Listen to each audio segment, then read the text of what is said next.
अस्सलाम वालेकुम, मैं हूं नुमान अफजल और आप लोग देख रहे हैं बकरी वाला यूट्यूब चैनल।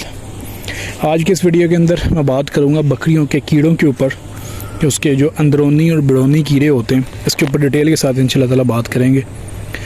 क्योंकि जानवर को अगर आप लोग जितनी मर्ज़ी अच्छी खुराक दे रहे हो, जब तक आप लोग उसके जो डिवर्मिंग नहीं करते तो उसको वो रिज़ल्ट नहीं आते, उस पर वो लगता नहीं है। तो डिवर्मिंग जो है वो अंदरूनी भी होती है और बिड़ूनी भी होती है। तो ये सबसे बेहतर जो इसका तरीका है, जब आप लोगों ने अपने जानवर क्रॉस करवाने हो, बकरियां गबन करवानी हो, तो उससे तकरीबन जो पहला 1 महीना है आप लोग वो सारे प्रोटोकॉल फॉलो कर लें, बकरियों को डिवर्मिंग वगैरह उनकी कर लें, ठीक है, ताकि आगे जो नेक्स्ट आपको बच्चे मिलें और जब बकरी डिलीवर करें या बकरी को आप जो खुराक डालें वो अच्छी बकरी को लगे। तो सबसे पहले आप लोग जो है वो बकरियों पे करें। अगर आपने बकरियां क्रॉस करवा ली हैं तो कोई ऐसा मसला नहीं है। आप लोग जो है वो अपने जानवरों को डिवर्मिंग किस तरीके से करनी है, गब्बन जानवरों को कौन सी करनी है, और उसके अलावा जो जानवर छोटे हैं या बकरियां हैं या बच्चे हैं उनको कैसे करनी है। सबसे पहले बात करते हैं जी जो बिरोनी डिवर्मिंग है बाहर वाली, ठीक है, वो हमने एवरमेक्टिन इंजेक्शन है जो जिल्द के अंदर लगता है, वो आप लोगों ने इस्तेमाल करना है, ठीक है। और बहुत सारे भाई कहते हैं कि यार जिल्द के अंदर किस तरीके से लगाना है। तो जिल्द अगर आपने किसी को लगाते हुए देखा, आपने खाल खींच के तो उसके अंदर लगाना है। उसका सबसे बेहतरीन तरीका ये है कि मेरे चैनल पे वीडियो मौजूद है, आप लोग ये करेंगे, जो सिरिंज के ऊपर वाली जो कैप होती है ना प्लास्टिक की, जो सुई के ऊपर प्लास्टिक की कैप होती है, उसका आपने चौथाई हिस्सा काट देना है। आपने उसको 4 हिस्सों पे तकसीम करें, आपने उसका चौथाई हिस्सा काट देना है और उसको फिर दोबारा सुई पे चढ़ा देना है। और वो यूँ समझ लें तकरीबन आधे इंच से कम वो जो है ना वो सिरिंज बाहर रह जाएगी बस। तो वो आप उसकी खाल के अंदर डालेंगे तो बड़ी मुश्किल से वो उसकी खाल के अंदर ही रहेगी, वो उसके मांस के अंदर नहीं, गोश्त के अंदर नहीं जाएगी। तो इस तरीके से आप लगा सकते हैं। अगर आप लोग मेरे चैनल पे देखें तो आपको वीडियो मिल जाएगी, ठीक है। तो ये है खाल के अंदर लगाने का तरीका। ये आप लोगों ने गबन जानवरों को नहीं लगानी। ये जो आपने डिवर्मिंग करनी है बाहर वाली चिचड़ों वाली, ये आप लोगों ने एवरमेक्टिन इंजेक्शन लगाना है और ये खाल के अंदर लगाना है और गोश्त के अंदर नहीं लगाना, और ये आपने गबन जानवरों को नहीं लगाना, ठीक है। अब सवाल है जी, अगर जानवर गबन है और गबन जानवर को कीड़े वगैरह पड़े हैं, चिचड़ लगे हुए हैं, तो फिर इसका हल आप लोग किस तरीके से करें। आपने ये करना है कि मुख्तलिफ़ किस्म के पाउडर आते हैं, एक सागवान पाउडर है वो आप लोग लगाएं, या शैम्पू आते हैं, ठीक है। आप किसी भी मेडिकल स्टोर पे चले जाएं कि यार हमें ये झूम वाले शैम्पू चाहिए, तो जिससे आप नॉर्मल गाय भैंस वगैरह नहलाते हैं, तो वो शैम्पू भी आप लोग सिंपल आप शैम्पू लगाएं और जानवर को नहला दें। एक ये तरीका हो गया, वो भी मिल जाएंगे। यहाँ कुछ छोटे साशे होते हैं, वो भी इसी काम के लिए आते हैं, जुएँ वगैरह या चिचड़ वगैरह मारने के लिए। उस पर हर जो साशे हैं या हर दवाई है उसकी जो डिटेल है वो मुख्तलिफ जो है वो उसके ऊपर लिखी होती है। आप लोग उसको पानी में डाल के, तो शावर जो होता है पानी वाला जो बोतल के ऊपर लगा होता है, तो वो शावर के साथ आप स्प्रे करके जो है ना उस जानवर के जो कीड़े वगैरह वो ख़त्म कर सकते हैं। 2 से 3 दफ़ा एक दिन में स्प्रे करें तो वो चिचड़ वगैरह कीड़े जो हैं वो मर जाएंगे। आज जानवर के ज़्यादातर जो है चिचड़ वगैरह लगते हैं जानवर की टांगों के अंदर, अगली पिछली टांगों के अंदर, कानों के अंदर। ये 2 से 3 जगह होती हैं जहाँ पे जानवरों के चिचड़ वगैरह जो हैं वो ज़्यादा लगते हैं, ठीक हो गया।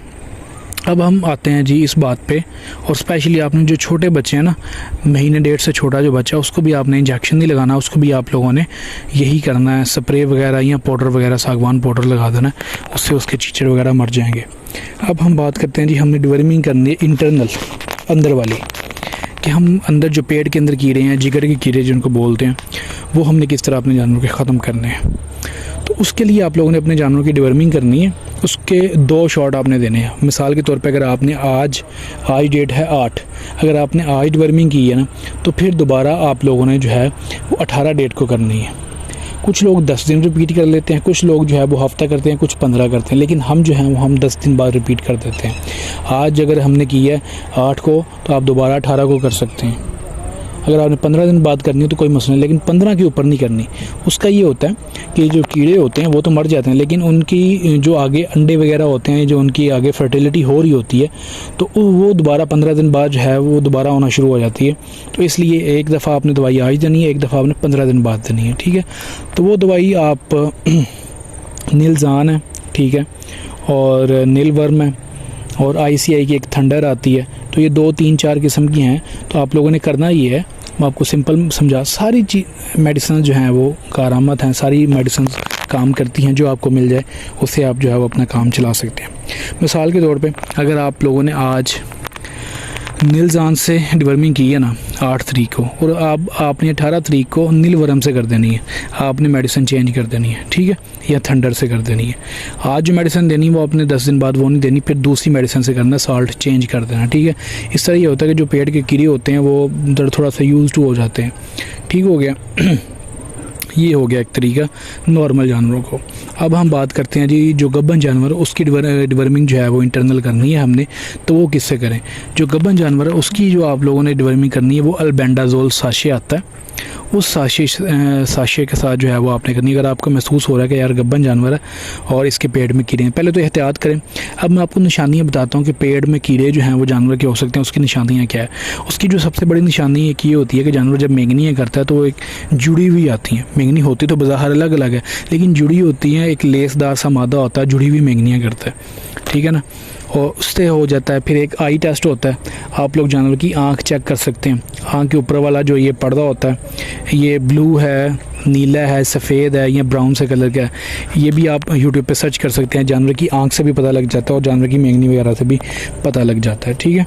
तो आपने अल्बेंडाजोल साशे लेके उससे आपने गब्बर बकरी की जो है वो डिवर्मिंग कर देनी है। तो ये वीडियो थी, उम्मीद आप लोगों को वीडियो पसंद आई होगी। वीडियो मैंने इसलिए शेयर की है क्योंकि ये मौसम है, गर्मी है, तो एक तो ये जो चिच्चड़ वगैरह हैं ये मार्च के अंदर स्टार्ट होना शुरू हो जाते हैं, मार्च के आखिरी हफ्ते से लेके तो अप्रैल, ये इनका पीक सीज़न होता है चिच्चड़ पड़ने का। तो इसमें आप लोगों ने ज़्यादा केयर करनी होती है, लेकिन ओवरऑल गर्मियों के अंदर चिच्चड़ पड़ते रहते हैं क्योंकि इसकी वजह ये होती है जानवर जहाँ पे मेंगनियाँ करता है ऊपर से धूप पड़ती है तो एक हबस ही बन जाती है उस जगह पे, हीट जो है वो सारी हो जाती है, तो उस वजह से ये चिच्चड़ वगैरह पड़ते हैं। सर्दियों में चिच्चड़ नहीं पड़ते, गर्मियों में जो है वो चिच्चड़ का ज़ोर होता है।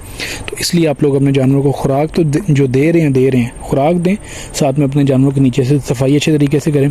सफाई से मुराद है, आप लोगों ने कुछ फार्म देखे होंगे कि हमें बाहर नज़र आ रहा होता है कि नीचे मेंगनियाँ वगैरह हैं, लेकिन उनके चिच्चड़ नहीं पड़ते, लेकिन उनकी जगह खुश्क होती है। आपने जगह गीली नहीं होने देनी, गीली जगह होगी, गीली जगह पे चिच्चड़ जो हैं वो पैदा होंगे, और खुश्क जगह पे जो है वो सूखी हुई जगह पे चिच्चड़ वगैरह पैदा नहीं होंगे। तो इसी तरह आप लोग जो है अपने जानवरों की केयर करें। उम्मीद आप लोगों की वीडियो पसंद आएगी, चैनल को सब्सक्राइब कर दें। मज़ीद इंशाल्लाह ताला इस तरह की वीडियोज़ जो हैं वो डेली बेसिस पे आपको मिलती रहेंगी। अल्लाह हाफ़िज़, दुआओं में याद रखिएगा।